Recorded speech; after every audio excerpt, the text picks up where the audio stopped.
Nas entrelinhas a história se faz. Ô Mari, como é que é o teu trabalho lá?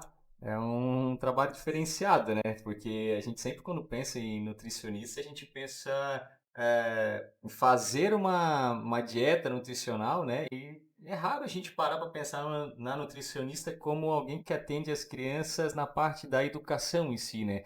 Talvez Uhum. por a gente ser mais velho, talvez a gente sempre pensa no que seria conosco, né? E não pensa tanto nessa questão da educação. E quando pensa em educação, é a questão de nutrição, mas lá na merenda escolar, né, na seleção dos produtos e tal.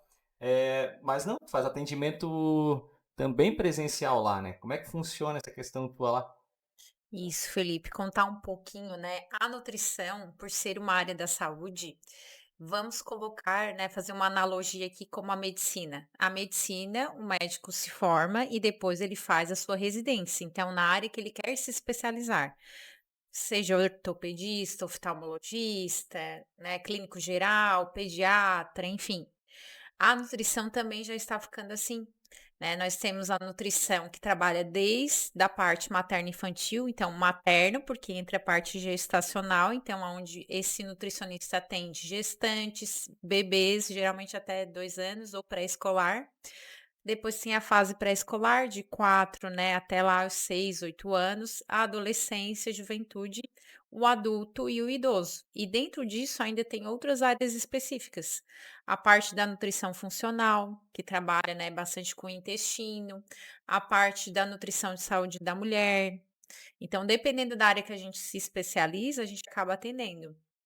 E agora, por último, como nós temos um número crescente de crianças atípicas ou neurodivergentes, que a gente chama, neuro, né, cérebro, típico seriam crianças dentro do que é considerado o desenvolvimento normal, digamos assim, né, o padrão para aquela idade, apresentar aquelas coordenações motoras, aqueles comportamentos para aquela idade.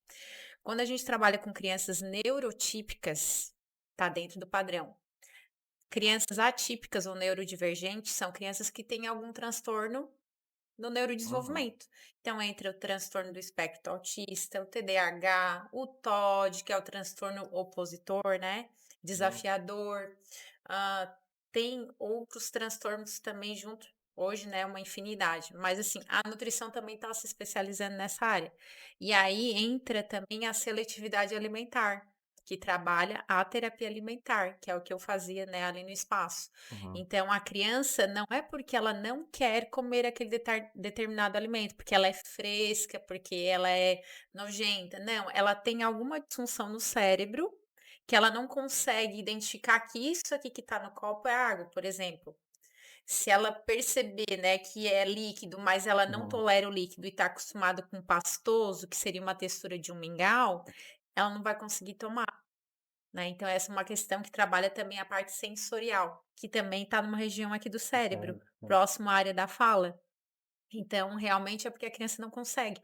Ou ela tem um problema motor, que a gente fala, um problema orgânico. Ela tem uma dificuldade de engolir, de passar pela garganta. Ela pode ter um problema no esôfago, porque aqui a gente tem uma portinha, né, que abre e Uhum. fecha Sim, sim. para a comida não voltar, o líquido do estômago não Uhum. voltar, e para a gente poder respirar também a comida ir para o lugar certo. Então, se essa criança tem dificuldade de fechar aqui, ela sente o líquido do estômago subir. Ela vai, na hora que for comer, ela vai achar o quê? Ruim. Vai Sim. querer fugir daquele momento. Também é um motivo. Ou um problema de estômago maior, ou um problema de intestino. E muitas vezes a criança autista, que é o que eu mais atendo, ele não consegue expressar o que está sentindo. Então, primeiro momento ele quer o quê? Fugir. O Uhum. alimento é como se fosse, né, um perigo. A mesma coisa se eu colocasse vocês hoje num país diferente, no Japão. Lá vocês sabem que eles consomem barata, grilo, cobra, Sim, sim. que não é da nossa cultura. Mas se eu dissesse, não, prova, tá uma delícia, mas é algo que para Vai vocês é ficar meio muito retraído, né? nojento. Vai ficar meio Só de de ver, olhar. vocês não vão querer comer. Sim. Então, a criança que tem, né, essa neurodivergência ou esse transtorno, é isso que acontece. Hoje, conhecendo um pouquinho mais da nossa nutricionista do nosso município, acho que muitas pessoas hoje não conhecem, né? Então hoje aqui nós estamos tirando bastante informação, né, para o Sim, nosso sim. público, né, Felipe? Eu acho que assim, né, como tu comentou, Mari, que é importante, a gente não tem muito essa, como eu falei, a gente não tem muito essa noção. Mas, por exemplo, hoje, né, o crescimento do espectro autista, por exemplo, né, no mundo, eu acredito, No né, mundo. eu não tenho esses dados, mas eu sei que no Brasil sim, então no mundo provavelmente sim também. Tem essas questões, por exemplo, se ele não está acostumado a comer aquele tipo de comida, mas é importante que ele coma, alguém vai precisar fazer Suplementar aqueles nutrientes. esse trabalho. E aí entra, né, esse trabalho da nutricionista que aí muitas vezes a gente não para pensar, né? A gente muitas vezes é aquilo que eu falei, não conhece tão bem e tão a fundo o tanto de material, o tanto de trabalho da área da nutrição, porque a gente está acostumado, infelizmente, acostumado a associar nutricionista Com com fazer dieta. dieta. E Isso. não é Mas isso, é né? comum, Felipe, porque isso era um pensamento de como era a profissão antigamente, né? Só que ao longo do tempo foram melhorando algumas coisas, a gente foi vendo a necessidade cada vez de se estudar mais sobre isso. Eu já fiz uma pós em fitoterapia, que eu gosto muito de trabalhar com plantas, né? A parte de aromaterapia, que também trabalha óleos essenciais. Entendo que o remédio é preciso, né, em alguns momentos, mas que a gente Sim, pode sim se beneficiar das plantas. E até por isso, depois a gente vai falar um pouquinho do nosso projeto ligado à agricultura. Então, o nutricionista ele vai se especializando, né, estudando, porque a área da saúde tu tens que estar em constante vamos. transformação. Os artigos que vêm sendo publicados, uma hora o povo fala, né? Ah, o ovo fazia mal, agora faz bem. Sim, porque a gente vem descobrindo outras possibilidades daquele nutriente. Então, a seletividade alimentar, não só no autismo, em torno de 70% das crianças têm seletividade hoje em dia. E alguns adultos também, né? Só Sim, que não se fala muito sobre isso. sim, Então é importante sim a gente, né, falar, debater e esclarecer para que as pessoas tenham conhecimento, não ficar traumatizando. O que que é o traumatizar? Colocar a comida e fazer a criança comer tudo que está ali naquele prato. Não, né? O importante é que seja um prato com qualidade, que tenha pelo menos 4 ou 5 grupos de alimentos ali, coloridos. Por quê? Vou falar da minha criação, né? Agora vamos entregar a idade aqui, gente. Mas tudo bem, né? Estamos bem. Agora ela vai dizer que em Ai, 1836 Felipe. tinha um tipo de comida. E aí nós vamos, Quem pessoal. assistia He-Man e a She-Ra vai concordar comigo. Isso. Eu não vou falar nada porque eu É, assistia. Então, então, a gente escutava muito que tinha que comer tudo que estava no prato, né? Senão não podia sair da mesa. era assim. Ou a gente escutava que tinha crianças que passavam fome, que era um pecado, que era desperdício. Isso foi se criando uma noção de que eu preciso comer mesmo que eu não esteja com fome.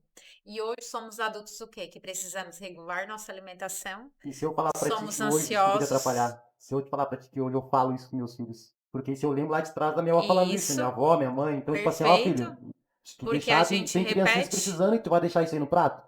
Não dá, a é gente ok? não pode repete o sair da mesa. padrão. Não, não, é Igual a assim, Mariana e a falou, gente não saia da mesa, tá? A gente não saia da mesa enquanto não comesse tudo. Por quê, Eliezer? Porque a gente acaba repetindo um padrão. Se eu Sim, não me curo daquilo que eu tenho, né, dessa ferida que eu uhum, tenho ali, eu repito isso sem perceber no automático. Então, hoje eu tenho consciência e falo pro meu filho, filho, tá tudo bem você não comer tudo.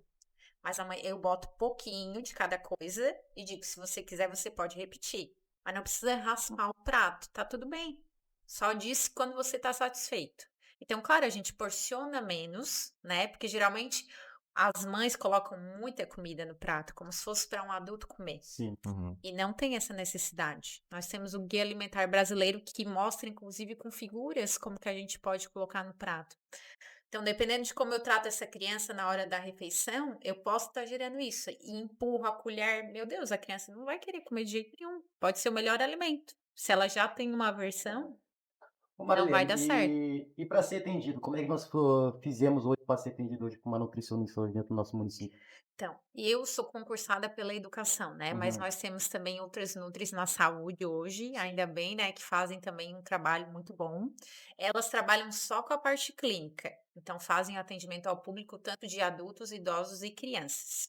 Na educação, a gente fazia atendimento dos escolares que eram encaminhados, né, Certo. das escolas municipais, que tinham já algum transtorno, que tinham alguma seletividade, ou que era sobrepeso, obeso, então era encaminhado para educação, e aí sim a gente agendava atendimento, fazia, às vezes até só alguma orientação para os pais, né? E muitas vezes tem que ir na escola orientar a merendeira, né? Se é uma criança diabética, tem que orientar porque o cardápio, né, vai mudar alguma coisa, se é um intolerante à lactose. Então os pais então têm que ter todo esse cuidado de ir na escola, falar isso, dar todas as informações para a direção, né? E da Isso, direção passa para o nutricionista. Ou É isso? um exatamente. passo para a DASSE, ou passo para a Secretaria de Educação. Não, Não vai direto para geralmente você? vai lá para o É, centro multiprofissional. já As vai. escolas entram em contato, né? E aí vai encaminhado. Elas Interessante. preenchem, Isso. porque assim, só encaminhar? Não, a gente precisa realmente saber qual o Aham. real motivo, né? Se a criança apresenta as mesmas situações na escola e em casa, Uhum. porque tem alguns que comem na escola e não comem em casa. Mas na Ah, verdade tem alguns pais também que de repente, eu não sei se vocês também pedem algum tipo de receita, não é receita médica que se fala, Laudo um laudo médico? médico, porque às vezes tem Sim, pais que vão ali falar só porque o filho não gosta. Nas entrelinhas a história se faz.